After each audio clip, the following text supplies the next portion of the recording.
Hey guys and girls, my name is Alan and welcome to this gameplay commentary. So I don't know how long I'm going to be able to speak for because this is almost a 40-minute video, and the reason why it's almost a 40-minute video is because it's the Apex mission that took place last week. Don't go looking for trouble. It's the one with the increased critical hit point damage against the Kett on the new map Firebase Aqua, and this is the nighttime version which they've released. Well, I think all maps have a day-night cycle, but they're just slowly releasing it as a new map, you know, inverted commas. So you've got the day version, which we've been used to for a while. And there's the day version on the screen now. And it's a really nice looking map. I really do like it. I love the surroundings. To be honest, I think I prefer playing it at daytime because at nighttime, well, you'll see for yourself in a minute, but you don't really get to see the greenery, and I mean you can see the water, but it's not the same if it's not splashing on the green. I mean, look at that, it's basically dark, right? It's the white of the water and then the dark of the rock, and you don't see any of the greenery, you don't see the trees or any of the lush vegetation, none of that, which I really like. I mean, I like jungle maps in general, whether it's this game or other games. Some people have said it does remind them of the Firebase Jade, the one that's set on Surkesh in ME3, the Solarian homeworld, and I don't know. The first thing that I thought of when I played the map and when I saw the screenshot of the map is the Firebase Hydra. That's probably what it reminds me more of, just because of the waterfalls. Even though on Hydra they were man-made, whereas here they're natural. And that was another map that I enjoyed. And that map was, for me, definitely a sniping map. I'd either hold down the LZ or one of the walkways, I guess, and just go to town on enemies as they were approaching. The only thing is, it's not a lot of cover on that map, so if you were caught out in the open, you're pretty much screwed. Especially when it comes to things like Geth Primes. I remember, oh dear, some of the matches against those guys, especially when objectives were smack bang in the middle of the map. Oh, that map was a nightmare, but definitely a fun map and good sightlines. And the reason why I mention that map is because this map reminds me, as I said, of that, and it has similar sort of layout. Well, not a layout, but it's very good for sniping, as you can see. I'm playing in a pub, and there's me and this other dude. We're just holding down the LZ, and so it's a good strategy. You can play from this area for a large part of the match if you choose to do so. Later on, you'll see us. We'll rotate to the back of the map, and there's also a good area there for sniping. Elevated position, good sight lines, and then the difference between this and Hydra is that there's quite a lot of cover in between. There's this central building here, and there's a few more like structures towards the back as well. So there's a lot of cover, so you don't have to worry about enemies sort of catching you out in the open. I mean, there are some open spaces, but there's not like a massive open area in the middle, which Hydra suffered from. Okay, so I'm using a character you've already seen before, the human Infiltrator, but I'm using a new weapon, the P.A.W, or P.A.W. And basically, it's a bit like the PPR from ME3, the Prothecan Particle Rifle, and in the fact that it doesn't need ammo and it just works off a recharge timer. Now, the PPR, I wasn't a fan of it when I first unlocked it back in ME3, but then as I unlocked more ranks of it, it was a weapon that I grew to appreciate, and then towards the end of ME3, I absolutely loved that weapon. It was a great weapon, and I think that the P.A.W suffers, a bit of a fail there, the P.A.W suffers from a similar sort of, the higher up it is, the better it is, basically, because you need to have a large clip size in it. I'm using extended mags, and I think that is a must with this weapon, as it was with the PPR. Without extended mags, it's very unlikely you're going to drop enemies in one hit on higher difficulties. I mean, with this Apex mission, it's a little bit different because the 200% critical hit multiplier means that you can basically melt faces, which is what I'm doing, and which is why I picked this weapon.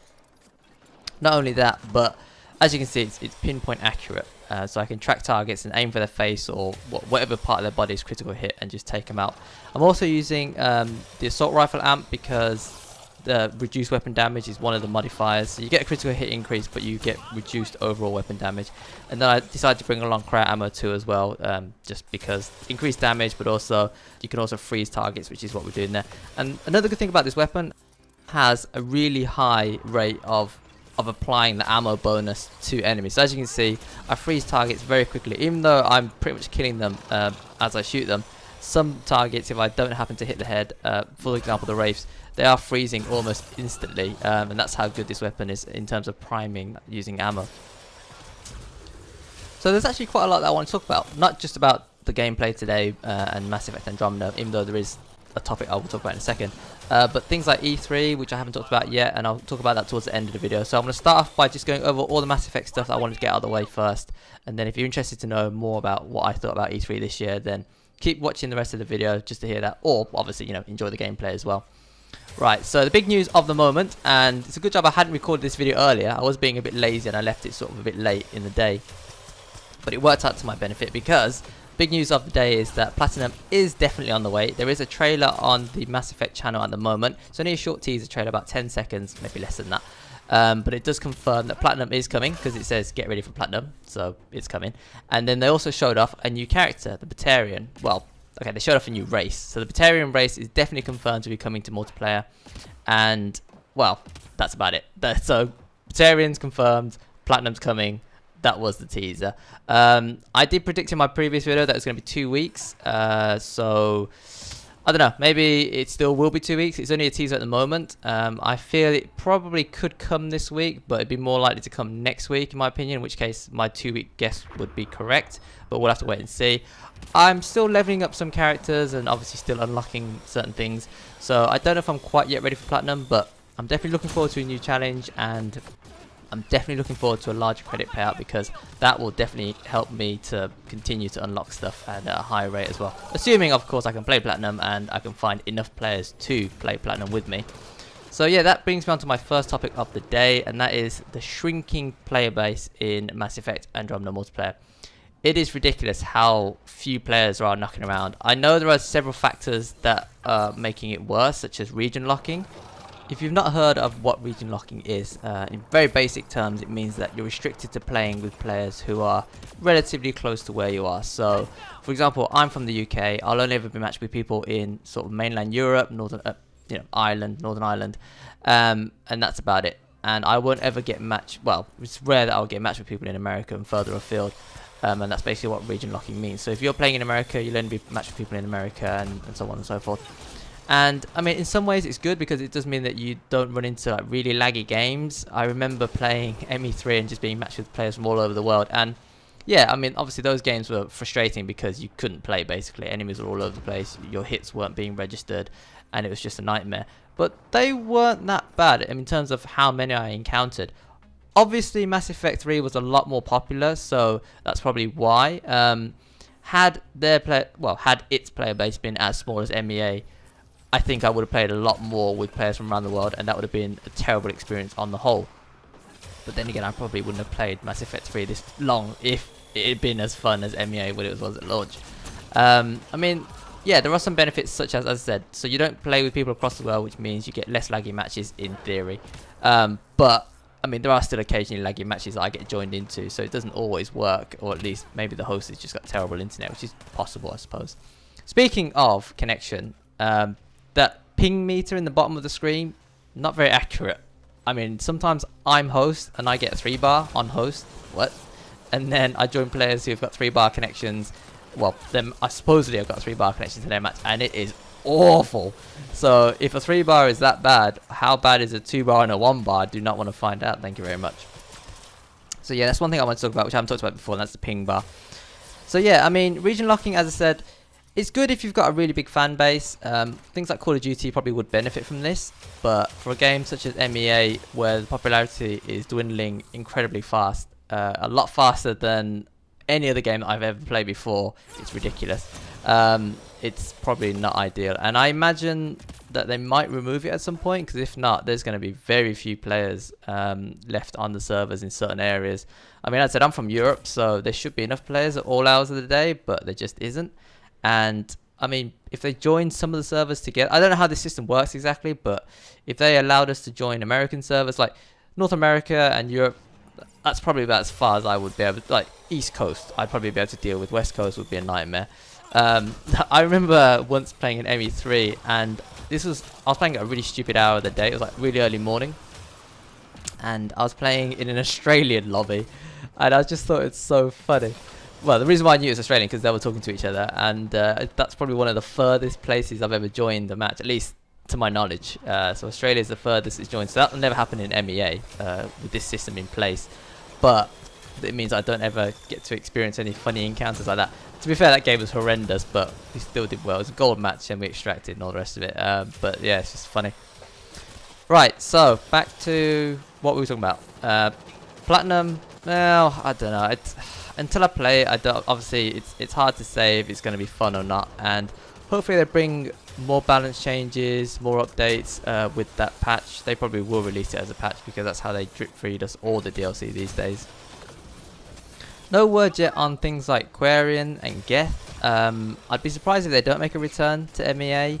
I'd be very sad if certain characters didn't make it back to MEA, but yeah, I'm not too sure. Batarian as a first choice to show off, I'm not too sure about that. I mean, if we're talking technology-wise, the Batarians weren't that good. So how they managed to make it all the way to Andromeda before the Quarians, not too sure about that story-wise, but I don't know, who knows.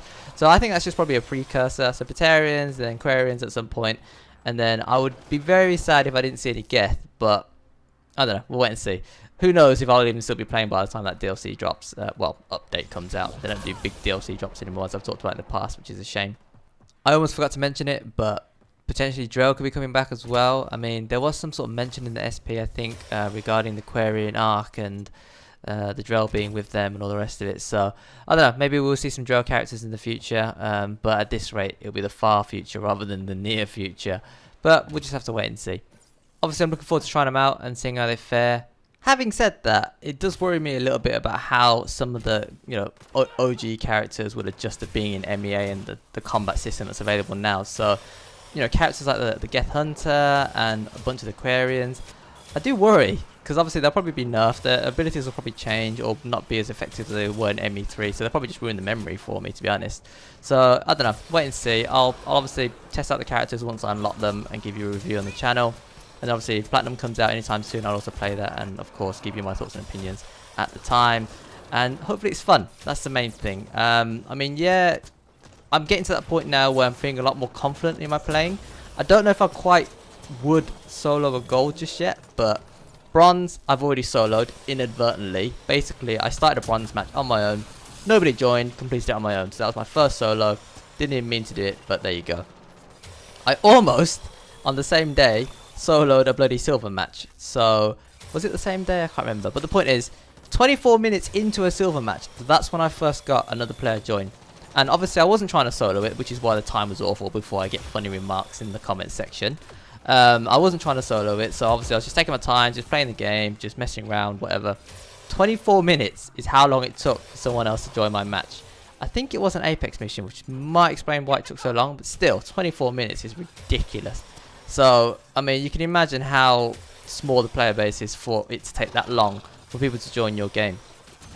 Gold matches, sometimes I wait in the lobby for ages and I just don't even bother starting on my own because, as I said, I don't know if I'm quite ready yet to solo a gold, so I don't really want to start a match, and if I do end up being on my own for ages, soloing it, which I probably will get to a point where I'm comfortable doing that, but just not yet.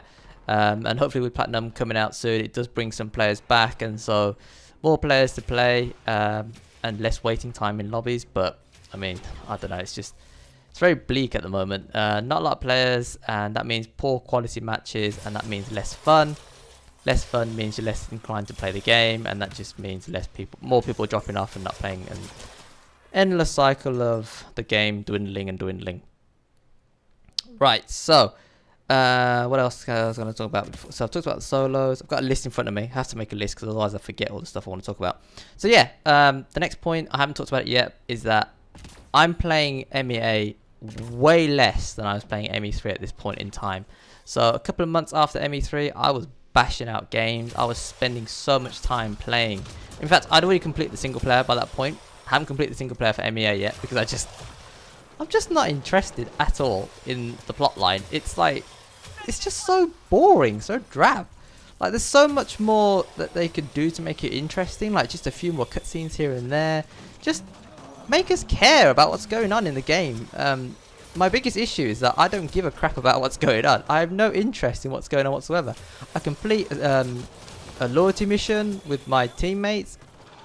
I don't care. It's like, you unlock it as a set of powers, but you don't really care about unlocking that power. It's like, I don't know, it's just really weird. But in ME3, I know it's a different set of characters. I know that ME3 was based on a trilogy, so you built up this connection with all these people that you'd met in previous games and so on and so forth. But I mean, there's just nothing there in MEA. I don't understand how it went so wrong or so off course or whatever. It's like the people who made MEA never even played any of the original Mass Effect games. They just like saw it and thought, yeah, we'll replicate that as best as we can. Okay, that might be an exaggeration, but you know what I'm trying to say, right? I mean, there's just, I don't know, it's hard to describe. Maybe I'm just being really nitpicky, but I mean, I'm not the only one who feels this way. I'm not the only one who feels that MEA isn't as good as the original trilogy, or, you know, as good as any of the single games, basically. And I don't know, there's just several reasons. I mean, yeah, not caring about the characters that you're playing with is definitely a big factor. If you're not interested in their lives, then you're probably not interested in their stories. If you're not interested in their stories, then that's a big part of the game that you don't care about. And then, of course, it's the missions themselves. They're really boring. They're very linear.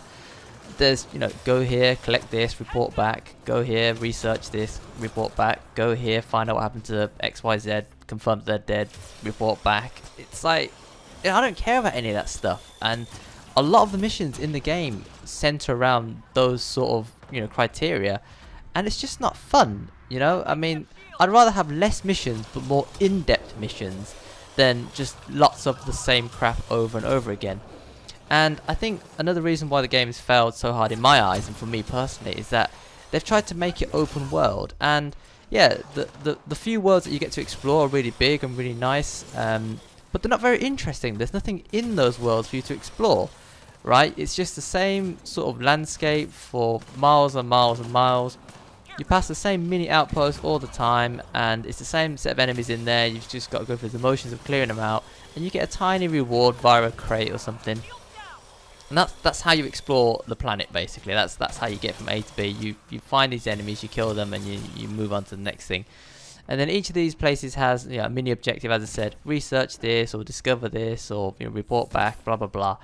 And none of it's really intriguing. And I'd rather go back to a situation where it was like an ME3. I know some people didn't like it because it was too linear, but I prefer that, to be honest with you. Make it more structured, and I had more fun in ME3 than I had in ME2, just because of the fact it was a bit more structured. It had, you know, more of a process going on, and I enjoyed that, and I cared about the characters, and obviously the side missions and the loyalty missions in particular were interesting because of the fact I knew these characters and I cared about, you know, what happened to them. So maybe that's probably where MEA struggles, because obviously it's a brand new set of characters, and maybe it's partly because you don't really care or you're not invested in them, that's why you don't care. So it's tough, but I just still feel that given it's the same alright, it's not the same studio, but it's the same company that made the original Mass Effect games, you know, there should be something that's brought over, you know, the charm or something. I don't know, it's just, I don't know. But yeah, I haven't even completed the game yet, and normally for me, I never start playing multiplayer until I've bashed out single player. But in MEA, I just thought, sod it, I'm just going to start playing multiplayer because I'm so bored. I'm still trying to play single player every now and then, but I can't do too much of it because, as I said, there's just so much boringness in between doing missions, and I really just want to be able to skip from one mission to the next because all that stuff in between, it's just boring. Well, I didn't mean to go off onto a rant, but I guess that was a little bit ranty, wasn't it? So those are my thoughts and feelings on the single player. I mean, there are other nitpicky points that I could make as well, but I didn't really intend for this video to be about single player. It just happened to go that way, and there you go. Those are my thoughts, and that's what I'm feeling about the game, and that's why I'm not enjoying it as much. I haven't yet completed it, so my opinion might yet change, but if it's more of the same for the next however many hours I spend on the game, I highly doubt my opinion is going to change once it gets to the end. However, the ending of ME3 was awful, so I guess the one thing that MEA could do differently is be better than that, which, again, I don't know, we'll wait and see. Right, so I might actually split this video into two parts because it's getting a bit long, but also I think that's a good topic to make that video about, well, that part of the video about, and then obviously in the next part I will talk about E3 in more detail and just give you a summary version of what I thought was good and who I thought won the conference. So yeah, I guess to round off then we'll just talk about some minor things. As you can see, 2 players are currently down, and so it's me and this other dude having to try and clutch out the wave. And I get caught in a really crappy position here, so I get pummeled from both sides basically by 2 anointed, which wasn't good. I think the guy was coming to get me, but I was going to get stomped on, so I had to pick myself up. And yeah, so earlier on I didn't talk about it, but being on the LZ and getting pushed back off the edge, that's one of the perils of being in that location, so you need to be careful about that, which is why we rotated to the back of the map. we weren't under too much pressure at the start. Obviously the early waves are very easy, but then towards the end when you got all these bosses and stuff running at you at the same time, it does get a bit harder. So we do rotate to the back of the map, and I'll show you that in the second part of the video. Also, I didn't mention at the time, but one of the targets that we faced, the final target of that assassination wave, was the Krogan Behemoth. Now, I'm not showing him yet on the channel. Basically, it's a Kett version of a Krogan. They've done something to him, and they've made him to an absolute nut job. And he's proper top tier. I think he's more tanky than a Fiend, I would say. I mean, even with the critical hit, you saw how much time and effort it took for us to put him down. I don't know about the others, but obviously I was, you know, getting shots on and not doing a great deal of damage. Maybe because I wasn't hitting his face, but still, very tanky character and took a lot of effort to put down. Alright, so because I'm going to split the video into two parts, I will end this part of the video at the end of this wave. So at the start of wave 8, you'll suddenly just notice the video cut out. We do glitch it out, me and this other dude, obviously, that's why the video is so long. But this is probably one of the longer waves because, as I said, we lost 2 players early on, which meant a lot of kiting, having to go back and forth. But we managed to get it done. I think it could have gone a lot smoother, but obviously it's a new map. And I think there's more enemies as well, given that it's gone past wave 6. And you might have seen it from the start. I did mention it in another video, but at the end of wave 6, I was jumping up and down, not celebrating, but just I thought that the game was over, and then suddenly I checked the scoreboard and it's like wave 7 and it's just another new wave, and so it caught me by surprise a little bit. Right, so that will do it for today's video. If you're interested to see my pack opening videos, I have unlocked, you know, various new items over the weeks. Those videos are on the channel, so if you're interested to see my reactions and obviously just hear my thoughts on weapons that I have unlocked and reviewed, then check out those videos. I'll link the latest one on the screen now, so if you're interested to check it out, then obviously click it and watch the video. But until next time, thanks for watching, thanks for listening, take care, and I will see you later.